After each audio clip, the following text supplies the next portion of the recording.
కీర్తిశేషులు జలగం వెంగళరావు గారి 25వ వర్ధంతిని వెనబల్లి మండల కేంద్రం వియ్యం బంజర్లో అన్ని గ్రామ పంచాయతీల ప్రజల యొక్క సమక్షంలో ఘనంగా నివాళులర్పించడం జరుగుతుంది. వెంగళరావు గారు కష్టాలు కన్నీళ్లు అనుభవించిన పల్లె నుంచి ఢిల్లీకి ఎదిగినటువంటి ప్రజాప్రతినిధి, ప్రజానాయకుడు. జిల్లా పరిషత్ చైర్మన్ దగ్గర నుండి రాష్ట్ర పరిశ్రమల మంత్రి, హోంమంత్రి, ముఖ్యమంత్రిగా, కేంద్ర పరిశ్రమల మంత్రిగా పనిచేసి ఈ జిల్లాని రాజకీయ పట్టంలో నిలిపినటువంటి వ్యక్తి. కాంగ్రెస్ పార్టీ ద్వారా రాజకీయాలు చేసి అంచెలంచెలుగా ఎదిగి తన యొక్క కీర్తి ప్రతిష్టలతో పాటు ప్రజా సమస్యలను పరిష్కరించడంలో అగ్రభాగాన నిలబడినటువంటి వ్యక్తి శ్రీ జలగం వెంగళరావు గారు. ఖమ్మం జిల్లాలో పులులు తిరిగే స్థలాన్ని ప్రజలు తిరిగేలా చేశానని, నాగార్జున సాగర్ నీళ్లల్లో నా నీడ కనపడుతుందని, తినే పళ్ళెంలో నా బొమ్మ కనపడుతుందని చెప్పినటువంటి ధీటైన ధైర్యమైన నాయకుడు వెంగళరావు గారు. అదేవిధంగా రాజకీయాలలో ఎందరు ఏకమైన వెంగళరావుని ఏమీ చేయలేరని ఒక 23 దశాబ్దాల కింద రాజకీయ సవాల్ని సిరినటువంటి రాజకీయ దురంధరుడు. ఈ విధంగా వెంగళరావు గారు ప్రజల గుండెలలో ఎంత ప్రేమ అభిమానాన్ని చూరగొన్నాడో అంత ఘాటుగా ఇతర పార్టీలకి సమాధానం చెప్పగలిగాడు. నాగార్జున సాగర్ కాలువ ఏర్పాటు కానీ, అదేవిధంగా సేలం సాగర్ కానీ, మూకమావుడు ప్రాజెక్టు కానీ, లంకాసాగర్ ప్రాజెక్టు కానీ, రాతోని ప్రాజెక్టు కానీ, అదేవిధంగా పెదవాగు ప్రాజెక్టు కానీ అనేక ప్రాజెక్టులు రూపకల్పన చేసి ఖమ్మం జిల్లా ప్రజల యొక్క ఆకలి దప్పికలు తీర్చడానికి ప్రయత్నం చేసిండు. అనేక గ్రామాలకు, కుగ్రామాలకు, ట్రైబ్స్ గ్రామాలకు రోడ్డు మార్గాలు ఏర్పాటు చేసినటువంటి వ్యక్తి. ఒకే ఒక్క రోజు 136 జడ్పీ స్కూల్స్ని అప్గ్రేడ్ చేసినటువంటి జిల్లా పరిషత్ చైర్మన్గా తన మొట్టమొదటి కార్యక్రమాన్ని విద్యారంగం పైన పెట్టారు.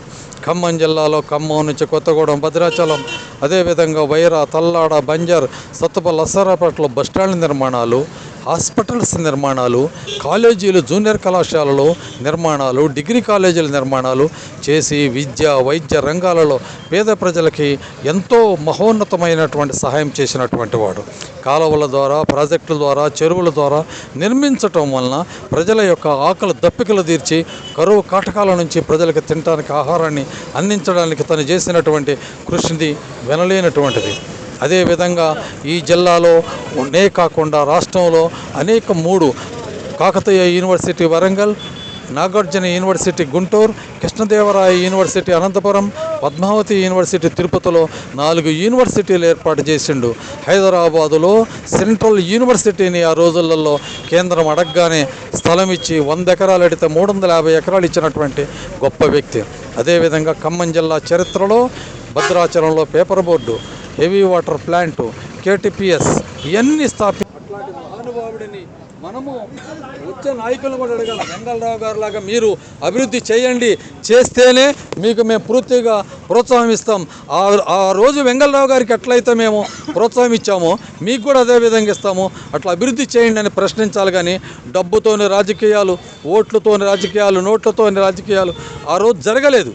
కాబట్టే ప్రజాప్రతినిధులందరూ కూడా నీతి నిజాయితీ కట్టబడ్డారు, కష్టపడి పనిచేశారే కనుక వెంగళరావు గారి పేరు చిరస్థాయిగా ముఖ్యమంత్రిగా, కేంద్ర పరిశ్రమల మంత్రిగా చేసినటువంటి శక్తి ఈ భారతదేశంలోనే మంచి పరిపాలన దక్షుడిగా పేరు తెచ్చుకున్నటువంటి వ్యక్తి. వారి టైంలోనే అనేక ఉద్యమాలు, తెలంగాణ, ఆంధ్ర ఉద్యమాలు కూడా వచ్చినాయి. అవన్నీ కూడా ప్రజలు చిరస్మరణీయంగా గుర్తుంచుకునేటటువంటిది. అభివృద్ధి ఒక పక్కన, పరిపాలన దక్షత ఒక పక్కన చేస్తూనే రాజకీయాలు మరో పక్కన నిర్వహించినటువంటి వ్యక్తి జలగం వెంగళరావు గారు. ఆ విధంగానే ఒక 5.5 దశాబ్దాల పాటు జలగం కుటుంబం ఖమ్మం జిల్లా రాజకీయాలలో కొనసాగింది. వారి కుమారులు కూడా అనేక ఎమ్మెల్యేలుగా, మంత్రులుగా పనిచేశారు. ఢిల్లీ వరకు వాళ్ళ సోదరుడు కూడా 2 సార్లు పార్లమెంటు సభ్యుడు కొండలరావు గారు, వెంగళరావు గారు పనిచేశారు. ఇది మన ఈనాటి తరం అలాంటి వ్యక్తుల్ని గుర్తుంచుకోవాలి, మననం చేసుకోవాలి, మంచి వ్యక్తుల యొక్క పరిపాలనని ఆదర్శవంతంగా తీసుకోవాలని హృదయపూర్వకంగా కోరుతూ అనేక మంది ఆదరైనటువంటి అన్ని గ్రామాల ప్రజలకు ఒకసారి ఈ రోజున శుభాకాంక్షలు తెలియజేస్తూ వెంగళరావు గారికి మరొకసారి శ్రద్ధాంజలి ఘటిస్తూ సెలవు తీసుకుంటాం. జలగం వెంగళరావు నాయకత్వం, సర్దార్ జలగం వెంగళరావు గారికి. గారికి వెంగళరావు గారికి సర్దార్ జలగం వెంగళరావు గారికి జోహార్ సర్దార్ జలగం వెంగళరావు గారికి జోహార్ సర్దార్ జలగం వెంగళరావు గారికి జోహార్ సర్దార్ జలగం వెంగళరావు గారికి. ఇప్పుడు మన చీకటి రామారావు గారు రెండు విషయాలు. అందరికీ వందనాలు. ఎందుకంటారా, అనేక రకాల పనులు పక్కన పెట్టి వచ్చి వాళ్ళ టైం వచ్చేసినందుకు అందరికీ పేరు పేరు పేరున మిత్రులందరికీ కూడా ఈ యొక్క కార్యక్రమాన్ని ఉద్దేశించి మన మండలంలో ఉన్నటువంటి ప్రతి ఒక్కళ్ళు కూడా వెంగళరావు గారు అంటే అభిమానించే ప్రతి ఒక్క వ్యక్తి కూడా వచ్చి వారికి శ్రద్ధాంజలి ఘటించారు, ఘన నివాళులు అర్పించారు, వారికి జోహార్లు అర్పించారు. వారికి వారి యొక్క జీవిత శైలిని కూడా తెలుసుకో.